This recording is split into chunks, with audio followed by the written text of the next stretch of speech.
Você achou o texto?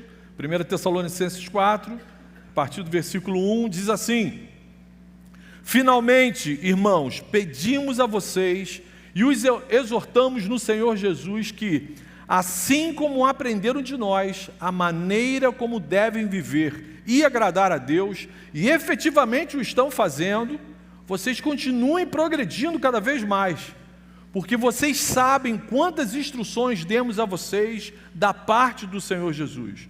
Pois a vontade de Deus é a santificação de vocês, que se abstenham da imoralidade sexual, que cada um de vocês saiba controlar o seu próprio corpo em santificação e honra, não com desejos imorais como os gentios que não conhecem a Deus. E que nesta matéria ninguém ofenda nem defraude o seu irmão, porque contra todas essas coisas, como antes já avisamos e testificamos, o Senhor é o vingador. Pois Deus não nos chamou para a impureza, e sim para a santificação. Portanto, quem rejeita essas coisas, não rejeita uma pessoa, mas rejeita Deus, que também dá o seu Espírito Santo a vocês. Quanto ao amor fraternal, não há necessidade de que eu lhes escreva, porque vocês mesmos foram instruídos por Deus a amar uns aos outros. E, na verdade, vocês já estão fazendo isso em relação a todos os irmãos em toda a Macedônia. Porém, irmãos, exortamos vocês a que progridam cada vez mais e se empenhem por viver tranquilamente, cuidar do que é de vocês e trabalhar com as próprias mãos como ordenamos, para que vocês vivam com dignidade à vista dos de fora e não venham a precisar de nada. Até aqui, amém? Essa carta do apóstolo Paulo aos Tessalonicenses foi escrita para uma igreja jovem na fé, mas que não tinha pisca-pisca na hora da pregação. Eu não perco uma, né? Era uma igreja jovem, na sua caminhada com o Senhor, uma comunidade cristã que ansiava pela volta de Jesus, mas que vivia em meio a uma sociedade pagã, moralmente corrompida, e uma sociedade hostil ao Evangelho, exatamente como a nossa sociedade se encontra nesse momento.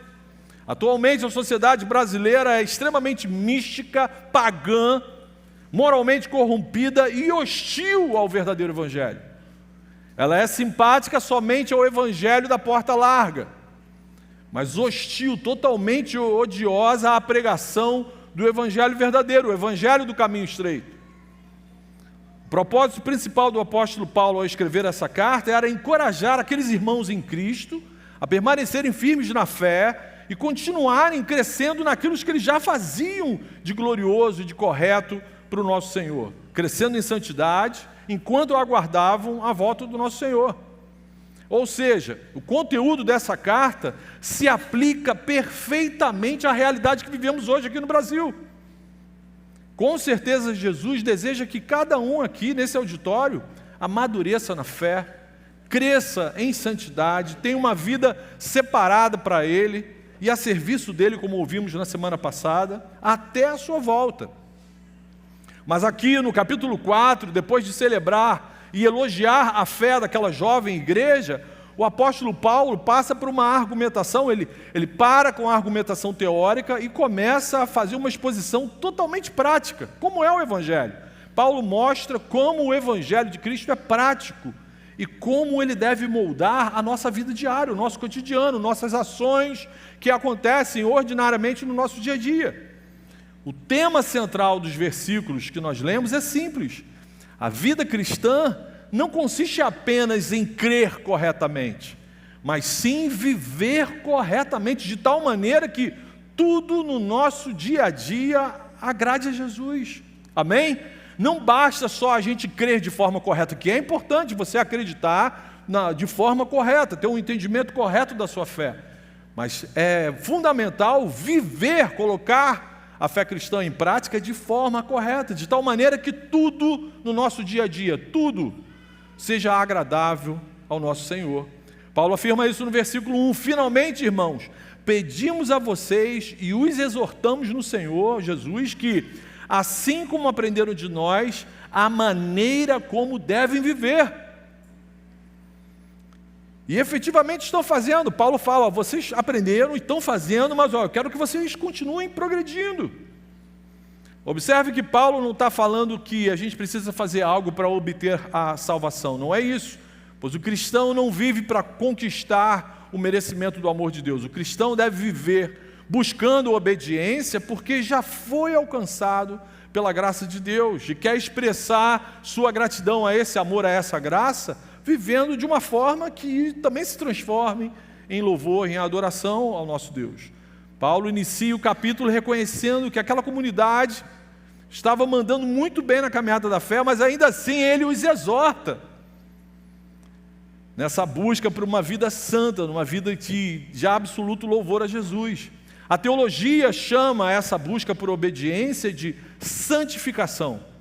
A santificação é essa busca por viver uma vida que agrada a Jesus, de tal forma que essa busca vai fornecer evidências visíveis para quem está perto da gente, à nossa volta, de que de fato nós fomos alcançados pela graça salvadora do nosso Senhor Jesus. Santificação dá sinais concretos, visíveis para quem está andando com a gente, que de fato alguma coisa aconteceu na vida da gente que está mudando, está transformando a forma como a gente fala, a forma como a gente trata as pessoas, a forma como a gente vive no nosso dia a dia. Do versículo 3 ao 8 encontramos a primeira lição do nosso texto. O apóstolo Paulo deixa claro que uma vida que agrada a Jesus deve se abster da imoralidade sexual. Uma vida que agrada a Jesus deve se abster da imoralidade sexual, independentemente do tempo que você tem na caminhada da fé. Se você deseja viver uma vida para agradar a Jesus, você tem que abandonar qualquer coisa relacionada à imoralidade sexual. Paulo afirma, pois a vontade de Deus é a santificação de vocês, é que vocês se tornem parecidos com Jesus, que se abstenham da imoralidade sexual, que cada um de vocês saiba controlar o seu próprio corpo em santificação e honra, não com desejos imorais como os gentios que não conhecem a Deus.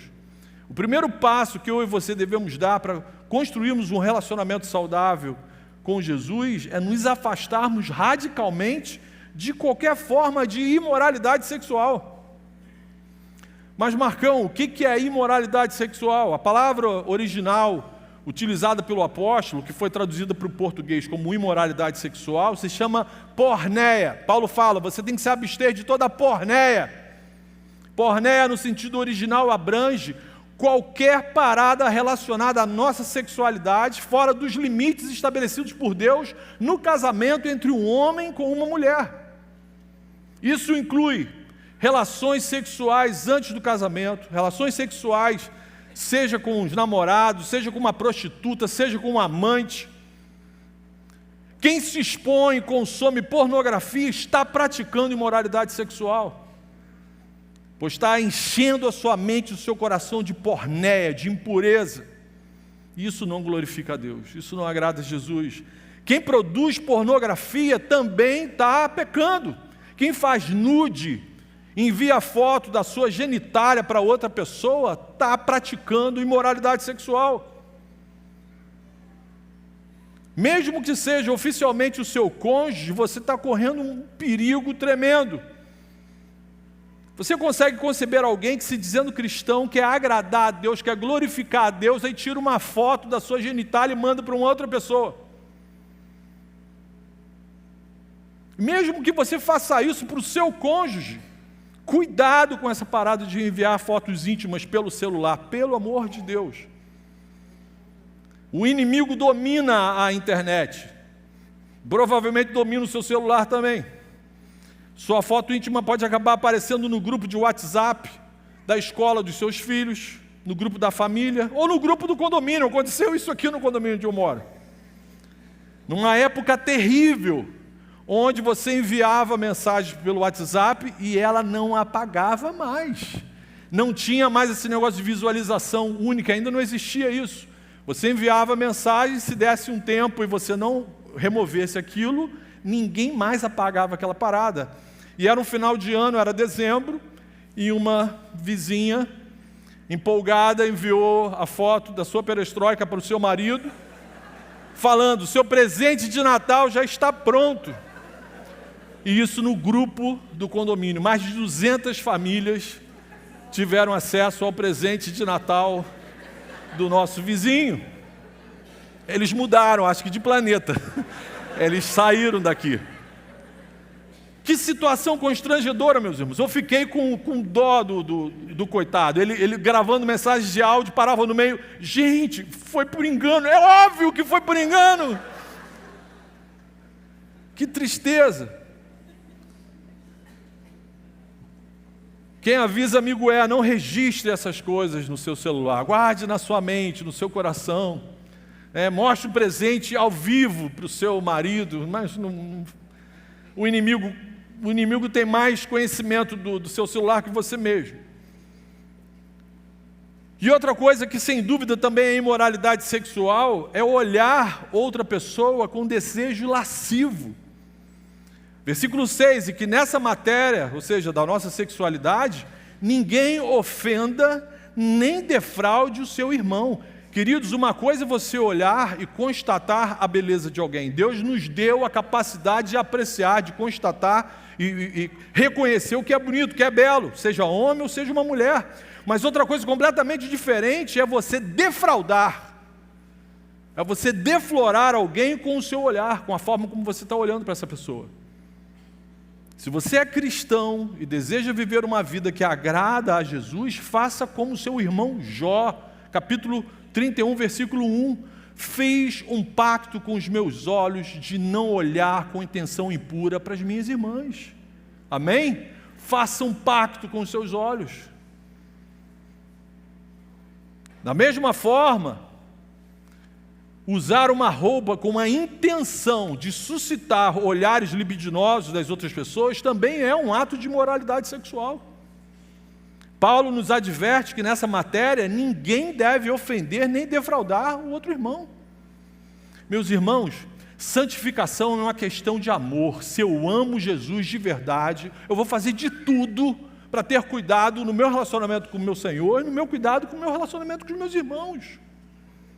O que me preocupa é gerar tristeza no coração do meu Senhor. Então, se você ama Jesus de verdade, você vai se afastar dessas paradas. Resumindo, imoralidade sexual é qualquer atividade, ou expressão, ou olhares, ou conversinhas, ou piadas relacionadas à nossa sexualidade, fora da aliança matrimonial monogâmica e heterossexual. E mais, meus irmãos, imoralidade sexual é uma parada demoníaca. Nos afasta radicalmente de Jesus, porque a imoralidade sexual é inimiga do amor. É inimiga do amor fraternal, é inimiga do nosso amor devocional. A imoralidade sexual nos desumaniza. Ela nos degrada, ela nos apodrece. Ela nos reduz a uma existência que só busca prazer lascivo.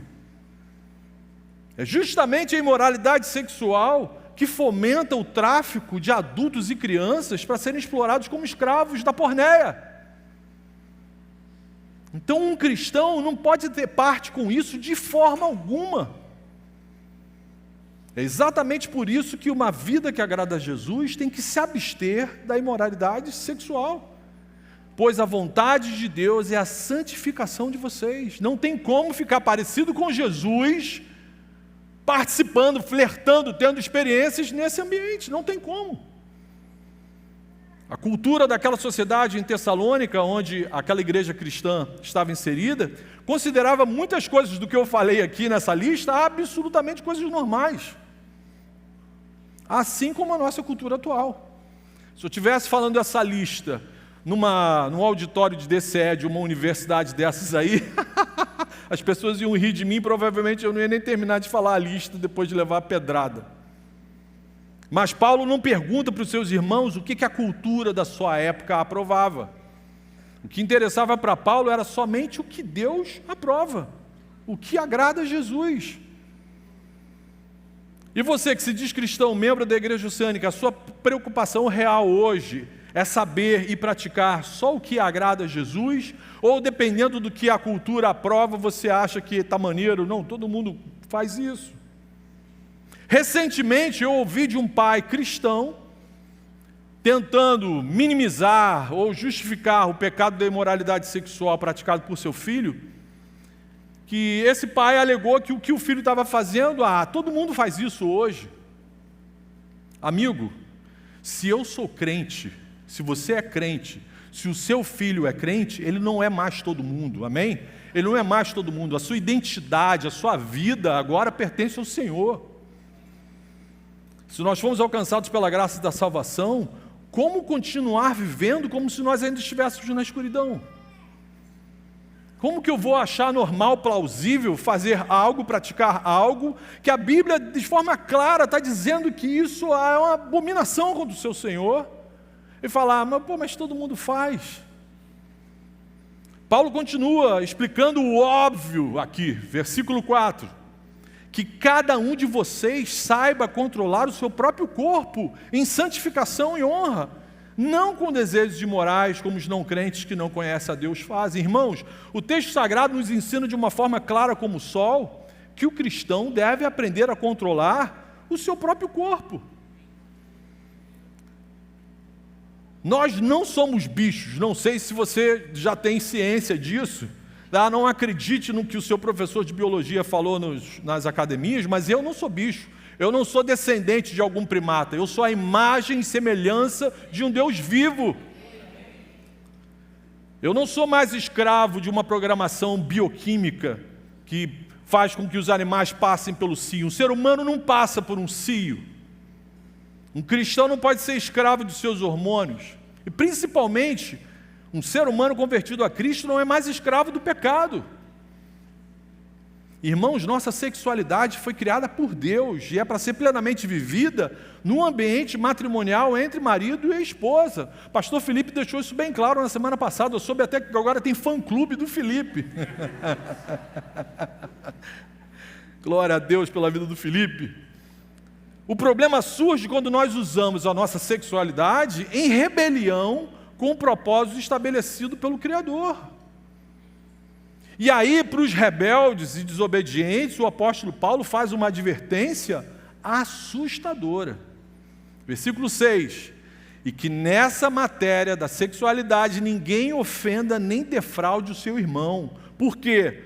Contra todas essas coisas, como antes já avisamos e testificamos, nós já ensinamos isso para você, igreja, já mostramos tudo, o que vocês não devem fazer, o Senhor é o vingador. O sentido aqui não é que Deus vai agir de forma impulsiva ou vingativa, como muitas vezes nós fazemos uns com os outros, não é isso. A ideia aqui é que Deus é o justo juiz, que defende aquilo que é santo e que sempre faz justiça contra quem despreza seus mandamentos. Querido ouvinte, o seu tempo praticando, consumindo ou produzindo imoralidade sexual terá consequências.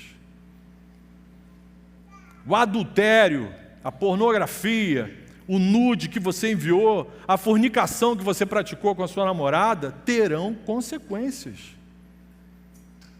Jesus não ficará apático diante daqueles que se rebelam contra a sua vontade. Se você se arrepender, você vai receber o perdão dos seus pecados, mas isso não significa que você ficará isento das consequências do seu pecado. Quem pensa que pode viver na impureza, na prática da imoralidade sexual sem consequências, está ignorando que Jesus vê tudo. Mesmo que a sua mensagem, mesmo que o seu nude seja de visualização única, Jesus já viu o que está, a podridão que está no seu coração. E vai julgar você com toda a justiça. Essa verdade nos lembra que a santidade não é algo opcional para os cristãos. Como diz o versículo 7, pois Deus não nos chamou para a impureza, e sim para a santificação. Portanto, quem rejeita essas coisas não rejeita uma pessoa. Você não está rejeitando o Marcão, queridão, mas rejeita a Deus, que também dá o seu Espírito Santo a vocês. Se você é cristão, Jesus já derramou o Santo Espírito dele sobre a sua vida. Logo, você já possui tudo o que é necessário para viver uma vida santa que agrada ao Senhor. Você se torna um indesculpável. Não tem como falar, isso é mais forte do que eu, pastor. E se você ainda não é cristão, mas está aqui dentro desse auditório sendo exposto à verdade da palavra de Deus, avalie aí no seu coração se está valendo mesmo a pena viver em rebeldia contra a vontade daquele que te criou. Aproveite esse momento, entregue a sua vida para Jesus, mude a direção da sua existência. A vida sem Jesus é um constante auto-engano. Irmãos, o maior beneficiado com essa vida longe da impureza sexual somos nós, é a nossa família, são os nossos filhos. Imagina você com um filho pequeno, ele pega o seu celular e lá naquele grupo de WhatsApp daqueles amigos idiotas do futebol, tem lá uma porção de vídeo pornográfico, e você nunca chamou a atenção daqueles idiotas, e aí o seu filhinho, sua filha tem acesso àquelas porcarias que estão lá. Então se abstenha. Se o grupo que você participa compartilha essas coisas, dê uma chamada, fala lá, olha só, se continuarem postando essas coisas, eu vou sair do grupo e vou parar de conversar com vocês. Porque gente que faz isso não valoriza a humanidade. Irmãos, o maior beneficiado com uma vida santa somos nós. É a nossa família, é o nosso país, é o nosso bairro, os nossos vizinhos. A segunda lição do texto está nos versículos de 9 e 10. Versículo 9 e 10, ó. Uma vida que agrada a Jesus vive o amor fraternal. Uma vida que agrada a Jesus vive o amor fraternal. Se abstém da imoralidade sexual e pratica amor fraternal. Igreja querida, o amor ao próximo é um dos principais imperativos do Evangelho de Cristo. Lá em Mateus 22, Jesus fala sobre essa ordem divina. Ame a Deus sobre todas as coisas e ama o teu próximo como um reflexo prático do seu amor a Deus. A melhor forma de você mostrar que ama a Deus acima de todas as coisas é quando você ama o seu próximo. Uma vida que agrada a Jesus vive na prática fraternal do amor ao próximo. Então, além do assunto da pureza sexual, Paulo revela que a nossa santificação, o nosso se tornar parecido com Jesus, também passa pela forma como nós cuidamos dos nossos relacionamentos. E para a alegria do apóstolo, os irmãos daquela igreja viviam isso de forma saudável. Como é bom quando a gente vê isso. Irmãos, como é bom visitar uma célula e constatar, a gente testemunhar o amor fraterno sendo vivido entre os irmãos. O apóstolo elogia aquela igreja. Mesmo assim, a cajadada canta. Mesmo assim, ele os exorta. Vocês estão mandando bem nisso, mas que vocês progridam ainda mais na prática do amor ao próximo. Por quê?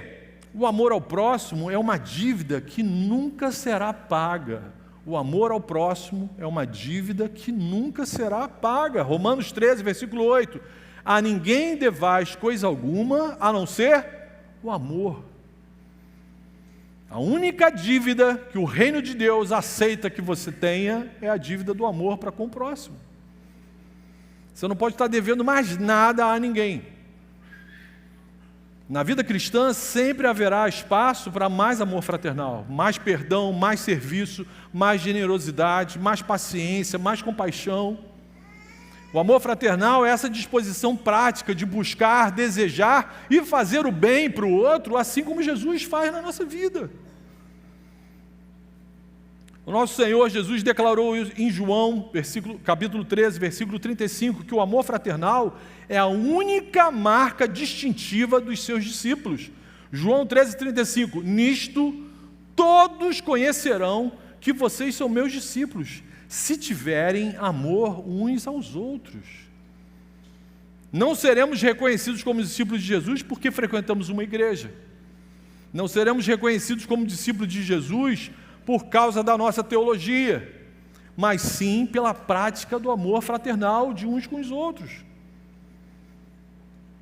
Eu fico rindo por dentro, às vezes rio por fora também, né? Dessa galera romana que fica, se você não faz parte da Santa Igreja, você é amigo. E aí tem uns maluquinhos também no meio evangélico, nossa igreja não tem nome, nós somos da igreja verdadeira. Aí tem 4 pessoas lá na sala. Amigo, Jesus está falando aqui que quem é dele mesmo, a igreja dele mesmo, é só aquele que tiver amor uns pelos outros. Lembra daquela passagem quando fala assim, Jesus, tua mãe e teus irmãos estão lá fora, querendo entrar. E aí Jesus é mal barato. Quem é minha mãe e meus irmãos? Minha mãe e meus irmãos são aqueles que fazem a vontade do meu Pai. Então você só vai ser reconhecido como discípulo de Cristo na eternidade, quando você estiver diante do Senhor dos Senhores, do leão da tribo de Judá, se você tiver amado o seu irmão. Não seremos reconhecidos como discípulos de Jesus de uma ou outra maneira. Quando a igreja ama de verdade, a vida que agrada a Cristo se torna visível. Abençoa todo mundo que está perto da gente, todo mundo vê. O que o texto bíblico está nos dizendo é que quem é amado por Jesus tem que aprender a amar como Jesus. Quem é amado por Jesus tem que aprender a amar as outras pessoas como Jesus. E não é nem porque as outras pessoas mereçam, porque muitas vezes não merecem, não. Mas eu me esforço, eu me lanço intencionalmente em amar e cuidar do outro, porque Jesus merece. Amém? Ele me amou, eu não merecia nada, Ele me amou. E nos últimos 2 versículos, versículo 11 e versículo 12, nós encontramos nossa terceira lição. Uma vida que agrada a Jesus também é marcada por fidelidade nas responsabilidades comuns do cotidiano. Me perdoem que eu não consegui reduzir essa lição. Uma vida que agrada a Jesus também é marcada por fidelidade, por cuidado, por zelo nas responsabilidades comuns do nosso dia a dia. Versículo 11, Paulo dando uma ordem, não é uma sugestão, é uma ordem. E também se empenhe por viver tranquilamente, cuidar do que é de vocês e trabalhar com as próprias mãos, como ordenamos. Paulo já tinha dado essa ordem, não é uma sugestão. O apóstolo Paulo não trabalha com sugestões. Na Bíblia não existe sugestões, é tudo imperativo. Para que vocês vivam, versículo 12, para que vocês vivam com dignidade à vista dos de fora e não venham a precisar de nada. A palavra de Deus nos dá uma ordem surpreendente. Se empenhem por viver tranquilamente. Isso significa viver de forma ordenada, sem criar confusão com os que estão à nossa volta. Viva em paz, seja pacífico, seja ordeiro. Viver tranquilamente não significa preguiça, mas sim evitar o estresse, a agitação desnecessária e a intromissão na vida alheia. Viver tranquilamente é ter uma mente em paz e uma vida sem escândalos. Um cristão que deseja agradar a Jesus não pode ser um crente chato, encrenqueiro, fuxiqueiro, que sinta fofoqueiro, ignorante no trato com os outros. A ordem bíblica é Romanos 12, versículo 18: no que depender de vós, estejam em paz com todos. Se você é crente e quer viver uma vida que agrada a Jesus, se esforce para viver em paz com todos.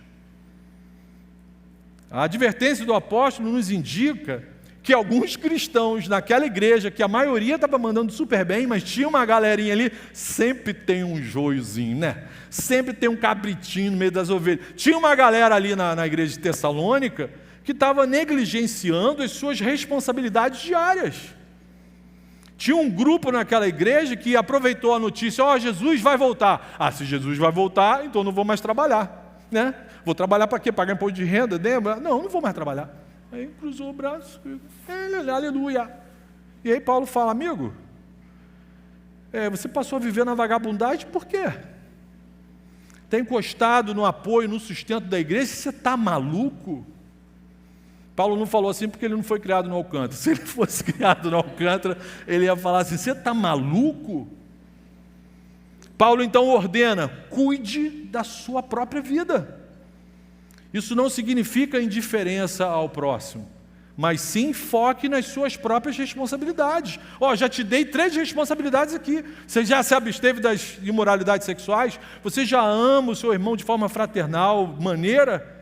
Você está cuidando com zelo das coisas do seu dia a dia? Foque na sua missão. A ordem é clara: preocupe-se em fazer o que é correto na sua vida. Paulo continua com outros imperativos. Trabalhe com suas próprias mãos. Irmãos, o trabalho é uma bênção. O trabalho é uma vocação dada por Deus. Não sei se você sabe, não sei se você já leu Gênesis, mas a primeira coisa que Deus deu para o homem, assim que o criou, foi trabalho. Gênesis 2, versículo 15. Adão, você vai cuidar e vai cultivar o jardim. Eu criei o jardim, agora você vai cuidar disso e vai fazer isso florescer. Você vai fazer isso ficar melhor. Deus não deu uma bolsa assistencial do Éden para Adão. Um Deus que trabalha na escala 6:1, criou o homem à sua imagem e semelhança para ser também um trabalhador. Pastor Jonatas me lembrou isso. Deus sempre trabalhou na escala 6:1. Ele deve estar olhando para a gente agora aqui no Brasil. Vocês não entendem, vocês não sabem de nada. Um Deus trabalhador não tem filhos vagabundos. Amém. Eu não tenho irmãos vagabundos. No reino não entra vagabundo. Um Deus trabalhador não tem filhos vagabundos. Quem ama viver encostado nos outros é Satanás. Um cristão não pode ser um encosto, um peso na vida de ninguém. Mesmo vivendo no mundo caído, num país cruel e comandado por homens cruéis, a fé cristã não estimula e nem justifica a preguiça, muito menos a dependência irresponsável da ajuda material de outros irmãos. O cristão que deseja viver uma vida que agrada a Jesus vai correr atrás, vai se desesperar, vai dobrar o joelho, atrás de trabalho, do sustento digno para a sua família. Na segunda carta aos Tessalonicenses, o apóstolo Paulo escreveu, 2 Tessalonicenses 3, versículo 10, se alguém não quiser trabalhar, ainda bem que foi Paulo que escreveu isso, se alguém não quiser trabalhar, que também não, é isso, que também não coma. Não quer trabalhar? Então desapareça, vira samambaia, vai fazer fotossíntese. Paulo, inspirado pelo Espírito Santo, escreveu isso porque havia pessoas naquela igreja que se aproveitavam insistentemente da ajuda fraterna dos irmãos. Que igreja boa, olha, estão me dando isso, estão me dando isso, estão me dando aquilo, e mês que vem vão me dar de novo, vão me dar isso, vão me dar isso. Eram pessoas encostadas na igreja de Tessalônica que se aproveitavam do assistencialismo para viver sem fazer nada. Por isso o apóstolo ordena: quer viver uma vida que agrada a Jesus? Trabalhe na paz, na tranquilidade, no sossego, sem se meter na vida dos outros. E coma o seu próprio pão, fruto do seu próprio trabalho. Isso glorifica a Deus. Os pastores dessa igreja ficam extremamente tristes quando identificamos famílias disfuncionais, onde só a esposa trabalha, sustentando a casa. E sustentando um marido que só sustenta desculpas. Isso deixa a gente extremamente triste. Ah, mas pastor, eu sou dodói. Eu tenho laudo X, eu tenho laudo Y. Ei, homem casado, sustentador de desculpas. O Elon Musk tem TDAH. Criou um foguete que estaciona em pé. Você tem laudinho, cria alguma parada também que glorifique a Deus. Aproveita o seu laudo para fazer algo para a glória de Deus. Você tem laudo, tem dodói, use o seu laudo para a glória de Deus. Jesus já derramou o Espírito Santo sobre a sua vida. Então não tem mais desculpa para você, meu irmão. Maior é o poder do Espírito Santo do que o que está escrito no seu laudo. Então não me venha com desculpas e não durma em paz.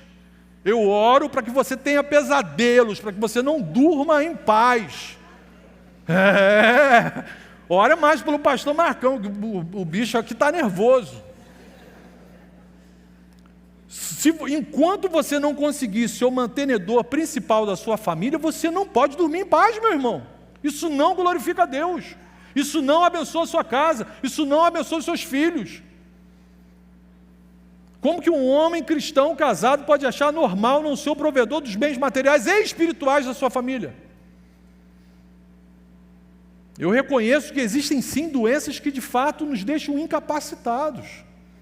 Um exemplo terrível é a depressão. Uma doença invisível, mas avassaladora. Mas, irmãos, vocês sabem, eu não estou falando disso. A Bíblia não está falando disso. De doenças que, de fato, nos incapacitam. Nem a Bíblia, nem eu estamos chamando a atenção de irmãos que enfrentam doenças terríveis. Não é isso. Eu estou falando aqui especificamente para homens que, se dizendo cristãos, justificam a sua ociosidade maligna atrás de laudinhos com esses nomes todos das doenças da moda. Amiguinho, eu também tenho laudo. Desde pequeno. O que mais a minha mãe recebeu em casa foi: seu filho precisa de tratamento psiquiátrico. Mas ela não levou. Só fui fazer tratamento psiquiátrico agora, depois de velho. Que perigo, Dom Helder correu comigo solto lá naquele pátio. Eu também tenho laudinho, amigo. Hoje em dia todo mundo tem laudinho. Você acha que eu ia ficar de fora? Eu também tenho.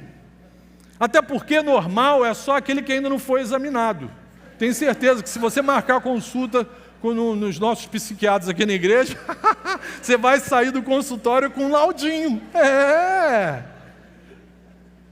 Eu também sou neuroatípico, você já deve ter percebido, né? Eu também faço parte do clube dos neurodivergentes. Mas isso não me impediu de trabalhar com carteira assinada desde os 13 anos de idade. Cresci ouvindo minha cândida mãe afirmando que jamais alimentaria vagabundo dentro da casa dela. Então de manhã eu ia para o Dom Helder, chegava em casa, almoçava, e à tarde eu ia para uma loja de materiais de construção vender tinta, prego e cimento. E glória a Deus pelo exemplo de homem trabalhador do meu pai. Eu nunca ouvi o meu pai falando: estou cansado, estou dodói, estou com dor de cabeça, acho que eu não vou trabalhar hoje não.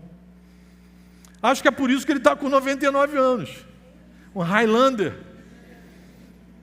Era inadmissível para mim pensar em algo diferente do que buscar o ser o mantenedor da minha casa. Meu irmão querido, se hoje você ainda não é o mantenedor da sua família, dobre os seus joelhos assim que você chegar em casa. Clame ao Deus trabalhador que te conceda um trabalho. Não ore por um emprego, não estou falando de emprego, não estou falando de trabalho. Para você suar mesmo a camisa. Se você lembrar: eu pedi trabalho para o Senhor me deu trabalho. Ore para Deus te dar um trabalho. E na boa, perdoe a minha manifestação calorosa, quase uterina aqui, de me manifestar indignado a esse respeito, mas ore de fato para Deus te dar um trabalho. Não durma em paz enquanto Deus não responder esse clamor. Faça esse pacto com o Senhor. Senhor, eu não vou dormir em paz enquanto o Senhor não abrir uma porta de trabalho para mim. Amém, igreja? Mas o pastor também tem uma palavra para você que só estuda. O pastor está empolgado, meu irmão. Aí você... O pastor também tem uma palavra para os irmãos que só estudam. Jovem do Tim, eu sei que o Tim está lá fora, mas depois você vai ouvir essa gravação. Eu vou falar com você, jovem do Tim. Jovem do Tim, do Up, do Gol, que ainda não paga a conta. Olha aqui para mim. Agrade a Jesus e agrade aos seus pais, obtendo as melhores notas nos seus estudos, amém? E além disso, ajude os seus pais ao máximo nas tarefas domésticas. Aprenda a lavar a louça, e aprenda a lavar direito, para sua mãe não ter que lavar de novo, tá? Tem uns animais que lavam a louça, aí fica pior do que... Aprenda a lavar a louça como um servo do Senhor Jesus. Aprenda a lavar o banheiro. Faz assim: Jesus vai usar esse banheiro agora, eu vou lavar, vou deixar ele bonito, cheiroso, para Jesus sentar nesse vaso. Amém, né? Fala, Jeová. Aprenda a colocar... Não. Vocês estão alimentando a fera, hein? Filho que só estuda, aprenda a colocar o lixo lá fora na lixeira. Sem murmuração, sem desculpa, sem preguiça. Se você é um filho cristão, que tem casa, comida, roupa lavada, e só estuda, e é só estudar mesmo, é só estudar. Amigo, você não tem o direito de tirar notas ruins nos seus estudos. Você não tem o direito. Mais um que eu também não quero que durma em paz enquanto não tirar nota boa. Vai comprar remédio para dormir esse povo, hein? Você não tem o direito de tirar uma nota ruim. E não tem o direito de ficar em casa igual uma plantinha parado, só fazendo fotossíntese, mexendo nessa desgraça de celular o dia inteiro. Você não tem o direito de fazer isso, meu irmão. Ser tu uma bênção nos estudos e igualmente uma bênção dentro da sua casa, para a glória de Deus e para a alegria dos seus pais. E atenção, atenção, se a sua mãe tentar sabotar essa instrução pastoral, dedure ela para os pastores. Tem mãe cristã que é a primeira a sabotar a maturidade cristã dos seus filhos. Vê lá o filho debruçado no vaso, lavando. Ah, meu amor, deixa que mamãe faz isso. Não! Não! Deixa aquele infeliz fazer isso. Ele aprendeu a fazer xixi, tem que aprender a limpar. Sujou, lavou. Então, galera do Team, do Up, do Gol, se vocês tentarem lavar a louça, o banheiro, recolher o lixo, catar o cocô do cachorro e a sua mãe falar, não, meu amor, deixa que eu faço isso. Chame a atenção dela na hora, com amor. Poxa, mãe, que isso, mãe? Mãe, a senhora ouviu a pregação. Eu agora vou ter que entregar o nome da senhora para os pastores orarem. Eu vou orar pela irmã. Os pastores vão orar. Toda quinta-feira os pastores se reúnem aqui. A gente tem uma listinha da bênção que a gente ora pelos irmãos. Amém, igreja Team Up Go? Amém. 2 só falaram amém, só 2. Amanhã vai ter uma porção de gente comprando bonequinho de voodoo com a cara do Marcão. Mas Jesus está vendo, hein? Mas o cajado apostólico do apóstolo Paulo continuou cantando aqui no capítulo. No final do versículo 12, Paulo explica que isso tudo que foi tratado até agora contribuirá para nós darmos um bom testemunho para as pessoas que ainda não são cristãos. Não existe evangelismo melhor que um bom testemunho. Já dizia uma antiga banda de rock, o que a gente faz fala muito mais do que só falar. O que a gente faz fala muito mais do que só falar. Versículo 11, trabalhem com as próprias mãos como ordenamos, para que vocês vivam com dignidade à vista dos de fora e não venham a precisar de nada. E a gente está falando aqui de um tempo, economicamente, miserável, meus irmãos. Esse povo aqui era assolado pelo Império Romano.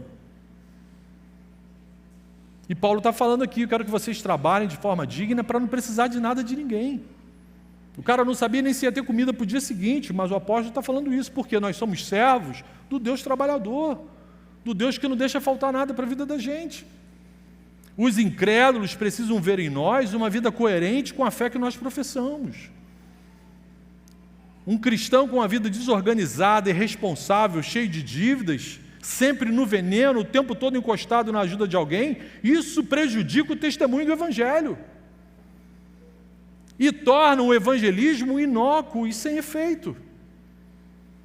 Para o apóstolo Paulo, a espiritualidade cristã saudável também tem que ser demonstrada através de um trabalho excelente, diligente, com paz doméstica e sem gritaria dentro de casa. Amigo, Satanás se amarra em viver em casas com gritaria. Imagina um vizinho não cristão ouvindo os seus gritos e muitas vezes os seus palavrões dentro da sua casa. Aí no dia seguinte você tem a cara de pau de convidar esse vizinho para ir na sua célula.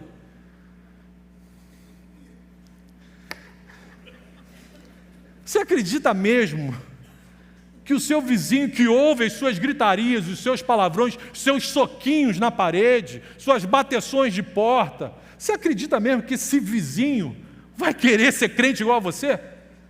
Vai querer conhecer a sua igreja? Ele deve ser um hospício, uma fábrica de hospício de louco.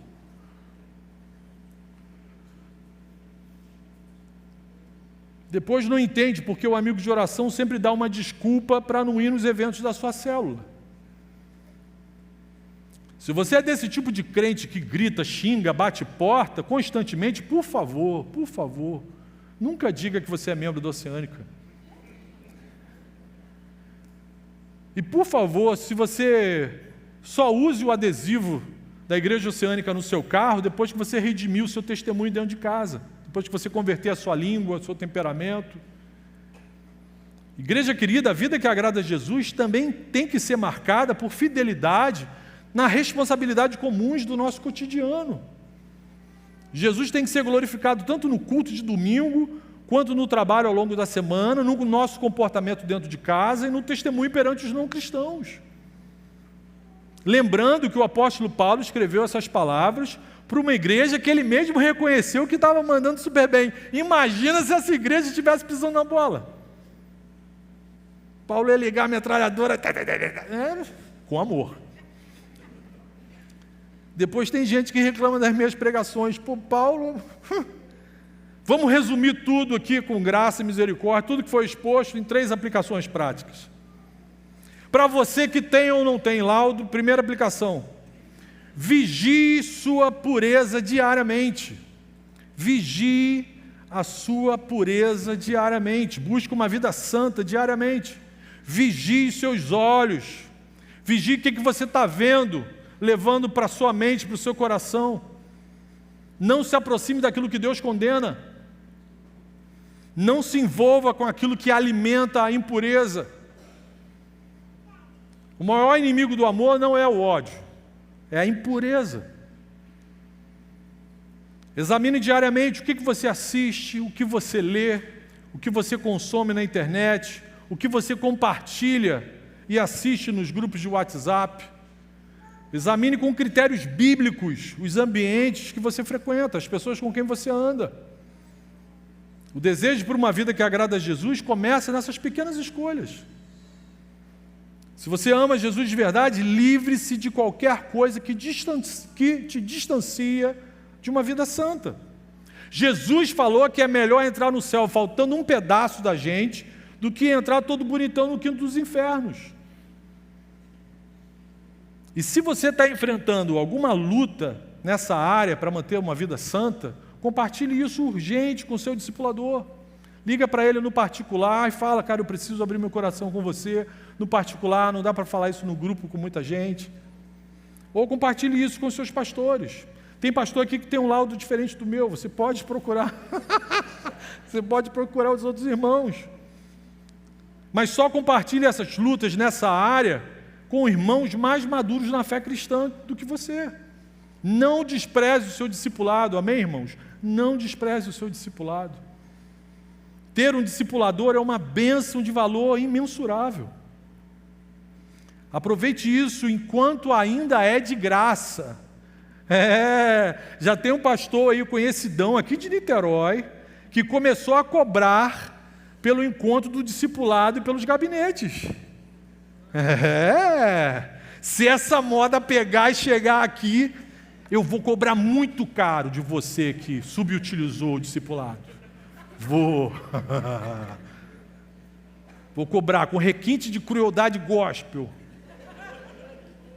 Você que desprezou enquanto tinha a possibilidade de participar de um grupo de discipulado gratuitamente na sua igreja. Segunda aplicação, pastores, já estou acabando, tá? Ai, Jesus. Ame o seu próximo de forma concreta. Ame o seu próximo de forma concreta. Nessa semana, se pergunte, por exemplo, quem na sua casa ou na sua célula precisa de encorajamento. Depois dessa pregação vai ter gente precisando de encorajamento. Pelo menos vou continuar me amando. Quem na sua casa ou na sua célula precisa de ajuda? De repente você consegue arrumar um trabalho para esse irmão que está orando para Deus abrir uma porta de trabalho. Nessa semana se pergunte quem precisa receber o seu perdão. Como você pode dizer que ama Jesus se ainda está por aí arrastando correntes de amargura e ressentimento contra irmãos em Cristo? Fica escolhendo o culto diferente para não encontrar o irmão aqui na rampa. Ame o seu próximo de forma concreta. Só assim nós seremos reconhecidos pelo mundo, pelos anjos e pelos demônios como discípulos de Jesus. Terceira aplicação: honre a Deus no seu trabalho e na sua rotina diária. Amém? Honre a Deus no seu trabalho e na sua rotina diária. Veja seu trabalho, sua casa, suas responsabilidades no cotidiano como oportunidades de adoração. Eu falei brincando aqui, mas é sério, faça tudo como se você estivesse fazendo para Jesus. de lavar um prato a atender um cliente, faça como se você estivesse fazendo para Jesus. Entregue um trabalho de qualidade que dispense correções constantes de terceiros. Você é um cristão, você não é um lambão que entrega um trabalho que precisa ser constantemente corrigido. Faça o melhor possível sempre. Se você está fazendo para a glória do Senhor, se você está fazendo como se fosse para Jesus, cara, o trabalho que você estiver fazendo não vai precisar ser corrigido. Com relação à questão financeira, o texto sagrado ordena: trabalhem para que não venham a precisar de nada. Viver eternamente dependendo das bolsas desse governo nefasto é uma tragédia. Você se torna literalmente amarrado na mão de homens maus. Amigo, busque uma gestão financeira que te permita ser livre de dependências excessivas. Eu sei que a gente vive num mundo mau, num país cruel, muitas vezes é uma ajuda que consegue fazer a gente passar o mês, mas você tem que buscar uma gestão financeira que te permita viver livre de dependências excessivas. Até para você poder também ajudar outras pessoas. Você tem que administrar a sua vida de tal forma que sobre alguma coisa para você ajudar outras pessoas. E com relação à vida pessoal e social, nós vivemos numa era de exposição constante de muitas polêmicas nas redes sociais. Então, viver tranquilamente, como ordena o apóstolo, é um ato de resistência. Você viver tranquilamente nos dias de hoje, não participar desses arranca-rabo na internet, isso é um ato de resistência. Significa fugir de discussões estéreis, focar naquilo que realmente constrói. Antes de querer mudar o mundo, cuida do seu quintal. Capina lá, tira o cocô do cachorro, que está lá há uma semana. Mantenha sua casa em ordem, seus impostos em dia, pois a esposa do seu presidente precisa viajar. E no seu relacionamento com os de fora, Paulo enfatiza a preocupação com o testemunho. Eu e você temos que produzir um testemunho coerente com a nossa fé em Jesus. A aplicação aqui é: seja tão bom no que você faz e tão equilibrado na sua vida, no seu comportamento dentro de casa, não apenas, e as pessoas vão ficar tão encantadas com a sua fé, não apenas pelo que você diz ser crente, mas pela forma como você vive o seu cristianismo.